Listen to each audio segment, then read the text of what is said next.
El hombre que llegaría a ser conocido como Gengis Khan nació con el nombre de Temujin, alrededor de 1162, en un lugar duro y difícil. Las llanuras de Mongolia eran un rompecabezas de tribus nómadas enemigas. Sus primeros años estuvieron llenos de dificultades y pérdidas. Su padre, Yesugei, fue envenenado por los tártaros. Fueron abandonados por su clan y tuvieron que arreglárselas solos. Temujin necesitó ser astuto y no rendirse nunca. Poco a poco empezó a juntar seguidores. Para el año 1206 había unido a todas las tribus mongolas. En una gran asamblea fue nombrado Gengis Khan, gobernante universal. En el mundo implacable de las estepas de Mongolia, las alianzas eran tan importantes para sobrevivir y progresar como ser bueno en la lucha. Temujin, cuando empezaba a subir, demostró que entendía esto muy bien. Uno de los sucesos más importantes de sus primeros años fue el secuestro de su joven esposa, Borte, por la tribu Merkit. Para rescatar a Borte, Temujin pidió ayuda a Togrul, el Khan de la tribu Kereit, que había sido un anda, o sea, un hermano de sangre, de su padre. También se alió con Jamuka, un amigo de la infancia y anda de la tribu Hadaran. Esta unión, que hicieron porque la necesitaban, logró rescatar a Borte. Fue una victoria muy importante para Temujin al principio. La alianza con Togrul de los Kereitas duró mucho tiempo, aunque al final fue complicada. Durante muchos años, Togrul fue como un protector poderoso para Temujin, dándole apoyo militar y haciéndole parecer importante. Sin embargo, a medida que el poder y la influencia de Temujin crecían, esta relación se fue poniendo tensa. La pelea que finalmente tuvieron fue un momento decisivo, y la victoria de Temujin hizo que los fuertes guerreros kereitas se unieran a su ejército, que crecía muy rápido. La amistad con Jamuka fue todavía más complicada y al final muy triste. Jamuka y Temujin habían sido muy amigos de jóvenes, jurándose ser hermanos para siempre. Pero sus formas de ser y de liderar eran muy diferentes. Temujin prefería un sistema donde la gente progresaba por lo que valía, por su habilidad y lealtad, y no solo por ser de familia noble. La rivalidad entre Temujin y Jamuka se convirtió en una guerra abierta, una lucha muy dura por ver quién mandaba sobre las tribus mongolas. Al final, Jamuka fue derrotado, y según algunas historias, sus propios hombres lo entregaron a Temujin. Cuando ya tenía a todas las tribus mongolas unidas bajo su mando en 1206, Gengis Khan rápidamente miró hacia afuera. Su primera gran campaña en el extranjero fue contra el reino Tangut de Xixia, también conocido como Xia Occidental. Este reino, que estaba en el noroeste de China, controlaba partes muy ricas de la ruta de la seda. Los Xixia eran un pueblo con un ejército fuerte y ciudades con murallas, lo que era un desafío diferente a las guerras entre tribus. Las primeras entradas en territorio Xixia empezaron en 1205, pero la primera campaña grande se lanzó en 1207. Los mongoles pronto controlaron el campo de los Tangut. Aprendieron a atacar ciudades amuralladas, algo importante para sus conquistas después. La presión y tácticas mongolas afectaron mucho a los Xixia. En 1209 atacaron la capital, Jinchuan. Intentaron inundar la ciudad desviando el río. A pesar de problemas, el ataque constante llevó al gobernante Xixia al límite. Finalmente, el emperador de Xixia pidió la paz. El reino Tangut tuvo que reconocer a Gengis Khan como su jefe supremo. Esta campaña fue importante para las conquistas futuras de los mongoles. Después de conseguir que los Xixia se rindieran, Gengis Khan puso sus ojos en un enemigo mucho más grande y fuerte, la dinastía Jin del norte de China, que estaba liderado por los Jurchen. Los Jin habían sido por mucho tiempo los más poderosos de la zona y muchas veces pedían impuestos a las tribus mongolas y tártaras. Además, la riqueza y los recursos del norte de China eran muy atractivos para el nuevo Estado mongol unido. Esta campaña sería una verdadera prueba para el poder militar mongol contra un imperio organizado y ya establecido. La invasión de la dinastía Jin empezó de verdad en 1211. El ejército mongol, aunque seguramente tenía menos soldados, tenía mejores caballos, más disciplina y mejores líderes. Gengis Khan usó estrategias geniales, pasando de largo las fortalezas, Jin, mejor defendidas de la Gran Muralla, y atacando muy adentro del territorio Jin. Usó la rapidez de sus tropas para moverse mejor que los ejércitos Jin más grandes y ganó batallas importantes en campo abierto, como la batalla de Jehulin. Los mongoles fueron destrozando el campo sistemáticamente, dejando aisladas a las ciudades Jin y cortándoles la llegada de provisiones.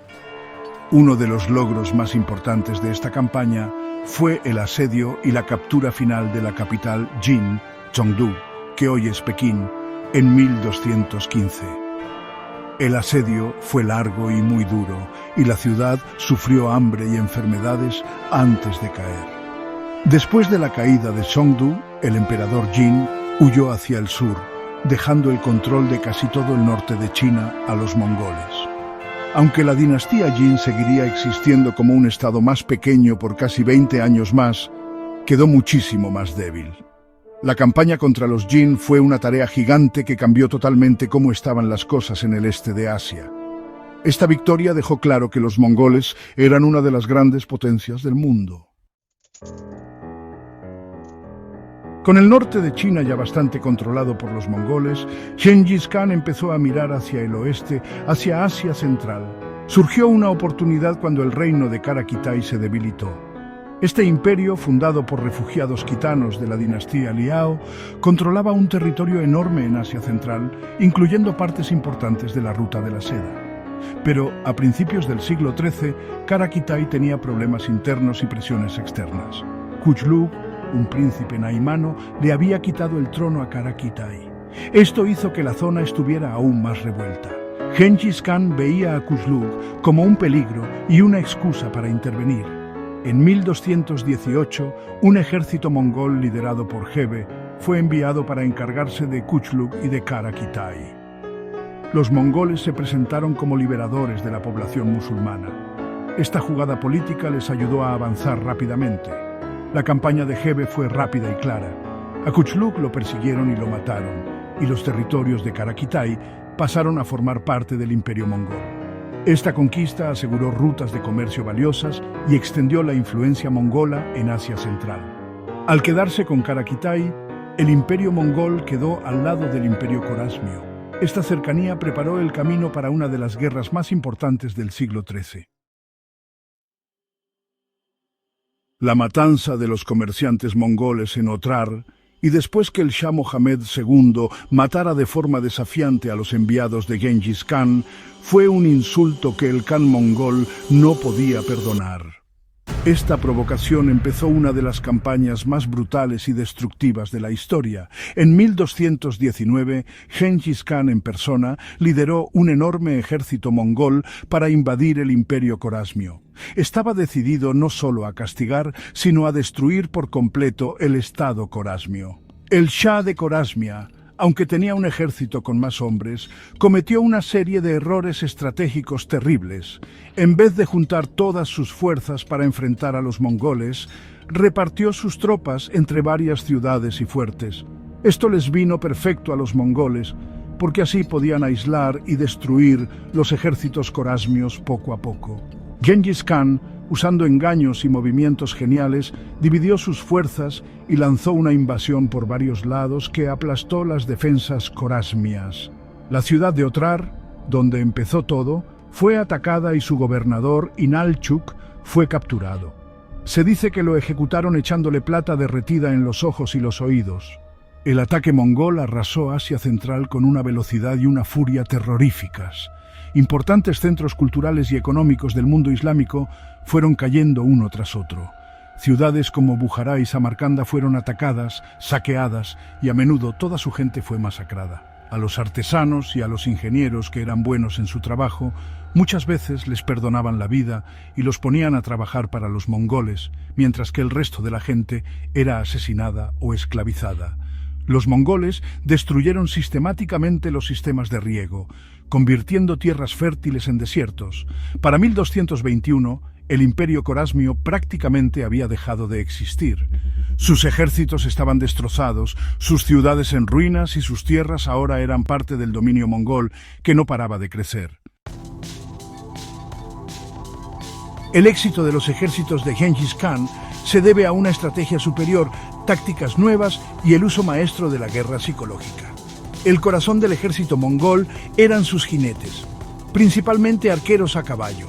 Estos guerreros eran entrenados desde pequeños para montar y disparar con puntería increíble. Podían cubrir grandes distancias rápidamente y lanzar lluvias de flechas devastadoras. Las operaciones militares mongolas se caracterizaban por una planificación cuidadosa y excelente coordinación. Los movimientos se dirigían con un sistema avanzado de señales, usando banderas, cuernos y humo. Un servicio de mensajería eficiente, conocido como el sistema YAM, permitía una comunicación rápida. Esto permitía a Gengis Khan recibir información y dar órdenes con velocidad sorprendente. Los mongoles eran maestros de la guerra psicológica. Entendían que el miedo podía ser un arma poderosa. Antes de atacar, ofrecían condiciones. Rendíos y pagad impuestos, o enfrentaréis la destrucción total. Si una ciudad decidía luchar y era conquistada, los mongoles la usaban para dar un ejemplo aterrador. Las masacres eran comunes, y a veces se obligaba a los supervivientes a contar historias de la ferocidad mongola. Esto creó una fama de ser invencibles, lo que muchas veces quitaba las ganas de luchar a sus enemigos. Gengis Khan también usó muy bien el espionaje y la propaganda. Antes de su muerte en 1227, Gengis Khan dejó todo arreglado para el futuro de su enorme imperio.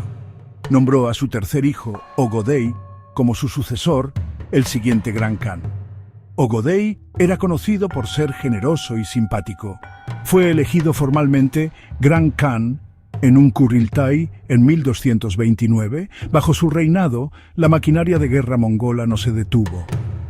Ögödei lanzó campañas decisivas, incluyendo la destrucción de la dinastía Jin y la invasión de la Rus de Kiev. También avanzó hacia el oeste y el norte, conquistando Armenia y Georgia. El impulso de la conquista llevó a los mongoles aún más lejos en Europa. Las conquistas iniciadas por Gengis Khan y continuadas por sus sucesores, especialmente Ögödei, tuvieron un costo humano casi imposible de imaginar. Aunque es imposible saber los números exactos, los historiadores calculan que decenas de millones de personas murieron como resultado directo o indirecto de las invasiones mongolas por toda Eurasia. Algunos cálculos de expertos dicen que murieron entre 40 y 60 millones de personas. Poblaciones enteras desaparecieron, ciudades fueron destruidas por completo y los campos de cultivo quedaron arrasados. Esto causó hambre y enfermedades y murió todavía más gente. La cantidad de destrucción fue algo nunca visto en muchas de las zonas afectadas. El norte de China, especialmente los territorios de la dinastía Jin y el reino Tangut de Xixia, sufrió una destrucción y una pérdida de población enormes. Asia Central, sobre todo las tierras del Imperio Corasmio, que incluían lo que hoy es Irán, Uzbekistán, Turkmenistán y Afganistán, sufrió una destrucción catastrófica. Ciudades prósperas y antiguas como Bujará, Samarcanda, Herat, Merv y Nishapur fueron saqueadas sistemáticamente, sus habitantes masacrados y sus avanzados sistemas de riego, esenciales para la agricultura en zonas secas, fueron destruidos. Persia, el actual Irán, como parte central del Imperio Corasmio, sufrió una devastación generalizada que dejó cicatrices en su paisaje y en la memoria de su gente durante generaciones. Aunque las principales invasiones en Europa Oriental ocurrieron sobre todo bajo Ögödei Khan, las primeras incursiones mongolas bajo Subotai y Gebe ya habían llegado al sur de Rusia y Crimea durante la vida de Gengis Khan. Bajo Ögödei, los estados de la Rus de Kiev fueron sometidos a una conquista brutal que llevó a siglos de estar bajo dominio extranjero y cambió mucho el curso de la historia rusa. El miedo a la llegada de los mongoles fue algo que marcó a muchísimas comunidades en todos estos enormes territorios, dejando profundas heridas psicológicas y culturales. Aún así, El legado de Gengis Khan es, sin duda, complejo y tiene muchas caras. Aunque sus conquistas trajeron una destrucción y una pérdida de vidas sin igual, también llevaron a la creación del imperio terrestre continuo más grande de la historia. Gengis Khan unió a las tribus mongolas, creó un código de leyes llamado la Yasa y una forma de escribir el idioma mongol. Todo esto puso las bases para un estado que, aunque luego se dividió, cambió muchísimo la historia del mundo.